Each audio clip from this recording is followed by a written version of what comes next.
छाया की गाड़ी के कांच पर पुलिस ने खटखटाया। छाया के पसीने छूटने लगे। उसे लगा कि वो पकड़ी ही गई थी।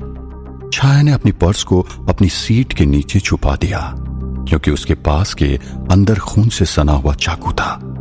तब तक टैक्सी के ड्राइवर ने अपनी खिड़की नीचे की। पुलिस ने टैक्सी ड्राइवर को कहा कि उन्हें तलाशी लेनी थी। टैक्सी ड्राइवर ने तुरंत ही अपना दरवाजा खोल दिया।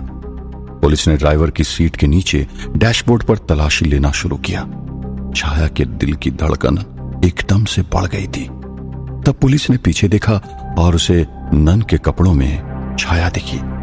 पुलिस ने छाया को देखते ही कहा, "Oh, sorry for bothering you, sister. This is just a routine checkup.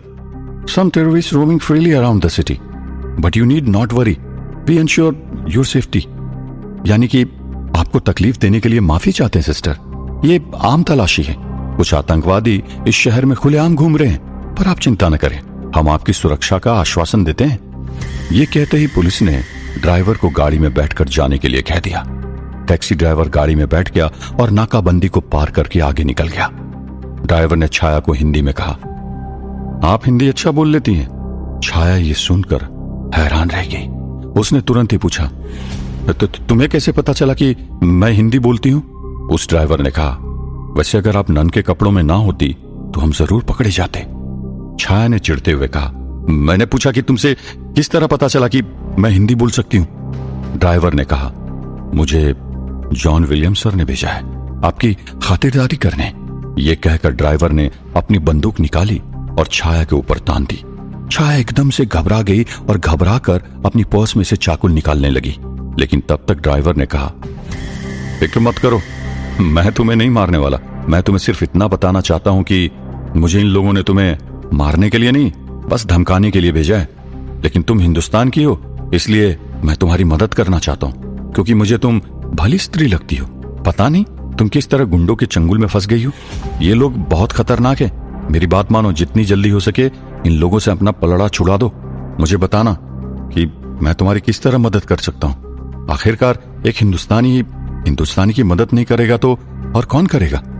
छाया ने मुस्कुराकर कहा, "हाँ बिल्कुल, तुम्हारा बहुत बहुत शुक्रिया। इन लोगों से तो मैं बहुत ही जल्द अपना पलड़ा छुड़ा दूंगी।" और मन में कहा, बेवकूफ, मैं हिंदुस्तान से नहीं परिस्तान से हूं। ठीक है, मेरी मदद करना चाहता है ना, तो करने दूंगी तुझे। आखिर तू भी तो मेरे थोड़े काम आ सकता है। ड्राइवर ने एक पर्ची में छाया को अपना मोबाइल नंबर दे दिया। उसने छाया को कहा, "मेरा नाम राजीव उर्फ राजू है। आपको जब भी मेरी जरूरत होगी मुझे इस नंबर पर कॉल कर देना।" छाया ने टैक्सी ड्राइवर का शुक्रिया कहा और गाड़ी से निकलकर चर्च ऑफ सेटन में चली गई। छाया जैसे ही अंदर गई, वहां पर सामने ही जॉन विलियम्स उसकी राह देखते हुए खड़ा था। उसके पीछे उसका पूरा गिरोह था। उसके अंदर जाते ही जेम्स ने कहा, "तुम्हें बिना पूछे कोई भी कदम उठाने से मना किया था ना? फिर तुमने एक नहीं बल्कि दो हत्याएं क्यों की? ये देखो, पूरे न्यूज में ये खबर फैल चुकी है।" जेम्स ने टीवी के न्यूज चैनल की तरफ इशारा किया। टीवी में हर एक न्यूज चैनल में चर्च में हुई दो हत्याओं के बारे में बताया जा रहा था। जेम्स ने कहा, "वो तो अच्छा हुआ था कि हमारे आदमियों ने उस चर्च के सारे सीसीटीवी कैमरा बंद कर दिए थे, नहीं तो तुम अब तक कब की पकड़ी जा चुकी होती। बोलो, तुमने ऐसा क्यों किया?" छाया ने कहा, "ये मैंने अपनी जान बचाने के लिए किया। उस चर्च में पानी के टैंक में शैतानी जल मिलाते हुए वो साफ सफाई वाले ने मुझे देख लिया था। अगर मैं उसकी हत्या नहीं करती तो वो मुझे पकड़वा देता और तुम लोग मेरी हत्या करवा देते। वो अलग, अपनी जान बचाने के लिए मुझे जो भी करना पड़ा वो मैंने किया।" जेम्स ने पूछा, "फिर उस नन की हत्या क्यों की?" "मुझे वहां से बाहर निकलने के लिए कपड़े चाहिए थे, इसलिए मुझे उस बेचारी को मारना पड़ा। लेकिन तुम लोगों को इस सब से क्या वास्ता? जिस शैतान को प्रसन्न करने के लिए इतने बच्चों की बलि चढ़ाई जाती है और उसके लिए बच्चों को अगवा किया जाता है, तब तो आपकी मानवता नहीं जागती। फिर आज मुझे उन 2 हत्याओं के लिए क्यों कटघरे में खड़ा किया जा रहा है? शैतान का ही काम करने गई थी ना, और वो मैंने बखूबी निभाया है।" ये कहकर छाया अपने कमरे में चली गई। जेम्स उसे रोकने गया, लेकिन जॉन विलियम्स ने उसे रोक दिया। जॉन विलियम्स ने कहा, "let it be. She has a spark that we need. She is not someone that we can merely use and throw.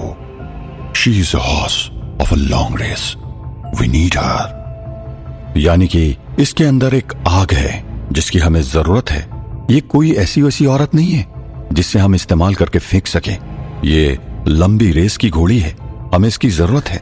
ये कहकर जॉन विलियम्स ने इशारा किया और सब अपने अपने काम में लग गए। छाया अपने कमरे में गई और उसने गुस्से में अपना पर्स बिस्तर पर फेंका और मुस्तफा से पूछा, मैंने तुम्हें जो करने को कहा था वो तुमने किया या नहीं? मुस्तफा ने कहा, आज सुबह से ये लोग बाहर ही बैठे हुए थे, मुझे बाहर जाने का मौका ही नहीं मिला। छाया ने चिढ़ते हुए अपने सर के ऊपर हाथ मारा और कहा कि ये लोग मेरा रास्ता और भी मुश्किल बना रहे हैं। मेरी सारी शक्तियों को भी इन्होंने अपने कब्जे में ले रखी है। अपनी जान को हथेली पे लेकर मैं एक आम औरत की तरह यहां वहां पर भटकती फिर रही हूं। अब जल्द से जल्द मुझे ही कुछ करना होगा। ये कहकर छाया अपने बिस्तर पर बैठ गई। उस तरफ वीरानगढ़ में सिद्धार्थ और गौरी नील भवन में बैठकर बूढ़े बाबा की चिंता कर रहे थे। तब गौरी ने कहा, सिद्धार्थ, सुजान भैया को जाकर उन्हें मना लाओ। आज दोपहर को वो खाना खाने भी नहीं आए थे, उनको जाकर मना लो। बूढ़े बाबा को वो बचपन से जानते हैं, उन्हें अपने पिता की तरह देखा हुआ है, इसलिए बूढ़े बाबा के गायब हो जाने पर उन्हें सबसे ज्यादा दुख हुआ होगा और ऐसे में उनका गुस्सा होना, चिड़चिड़ा होना लाजमी है। उन्हें यूं नाराज रखना ठीक नहीं है। सिद्धार्थ ने कहा, तुम ठीक कह रही हो गौरी, मैं अभी जाकर उन्हें मना कर ले आता हूं। मुझे वो अपना छोटा भाई मानते हैं, तो फिर आखिर कब तक नाराज रहेंगे मुझसे? सिद्धार्थ उठा और सुजान के कमरे की तरफ गया। सुजान के कमरे में जब सिद्धार्थ पहुंचा तब उसे वहां पर कोई नहीं दिखा। सुजान को वहां पर ना पाकर सिद्धार्थ रसोइये काका के पास गया और उनसे सुजान की खबर पूछी। तब रसोइये काका ने सिद्धार्थ से कहा, मैंने सुजान को कल रात से देखा ही नहीं। कल रात को आप लोगों के साथ निकला था और उसके बाद वो लौटा ही नहीं। ये सुनकर सिद्धार्थ के पैरों तले जमीन खिसक गई। सिद्धार्थ तुरंत ही दौड़कर गौरी के पास गया और उसने गौरी से कहा, सुजान भैया अपने कमरे में नहीं है और रसोइया काका ने कहा है कि कल रात से वो लौटे ही नहीं है। गौरी भी चिंतित हो गई और उसने कहा, हमें अभी चलकर यह बात सरपंच काका और मोतीबाई को बतानी चाहिए। सिद्धार्थ गौरी के साथ तुरंत ही सरपंच काका और मोतीबाई के पास गया। उन्होंने मोतीबाई को सब कुछ बताया। तब मोतीबाई ने कहा, सुजान किसी खतरे में लागे से, हम सब ने अभी निकलना होगा, सूरज वैसे भी ढलने लगा से। ये कहकर मोतीबाई ने अपनी लाठी हाथ में ली और सिद्धार्थ और गौरी के साथ फैक्ट्री जाने के लिए रवाना हो गई। इस बात से अनजान कि जिसे ढूंढने के लिए वो फैक्ट्री जा रहे थे, असल में वो हवेली में था। सभी परेशानियों की जड़ आखिर हवेली ही थी। हवेली के अंदर उस कमरे के बाहर सुजान अभी भी सुध बुध खोकर बैठा हुआ था। उसके बाल बिखरे पड़े थे। वो एकटक कमरे के अंदर देखे जा रहा था। उसके मुंह पर अभी भी एक अजीब तरह का सुनहरा प्रकाश पड़ रहा था। वहां पर कमरे के अंदर से शहनाई बजने की आवाज आ रही थी। ढोल मृदंग भी बज रहे थे और अचानक से अंदर से एक छोटी बच्ची की आवाज आई, कम्मा महावीर, दूल्हे राजा री प्रतीक्षा हो रही से, अंदर आओ सा। और अचानक से सुंदर घाघरा चोली पहनकर एक छोटी सी 8-9 साल की लड़की बाहर आई। बाहर आते ही उसने सुजान के हाथ पकड़े और उसे अंदर आने की विनती करने लगी। भाई साहब आओ ना, मासा बुला रही से, सब कह रहे से कि बारात के निकलने को वक्त आ गए से। पूरी तरह से होश गवा चुका सुजान उठा और उसके साथ कमरे के अंदर चला गया। उसके अंदर जाते ही शहनाई और ढोल नगाड़ों की आवाज तेज हो गई। कमरे के अंदर से औरतों की खिलखिलाकर हंसने की आवाजें आने लगी। सिद्धार्थ, गौरी और मोतीबाई फैक्ट्री पहुंच गए। फैक्ट्री पहुंचकर मोतीबाई ने सबसे पहले अपनी मायावी शक्ति से चारों तरफ एक सफेद धुएं जैसा फैला दिया।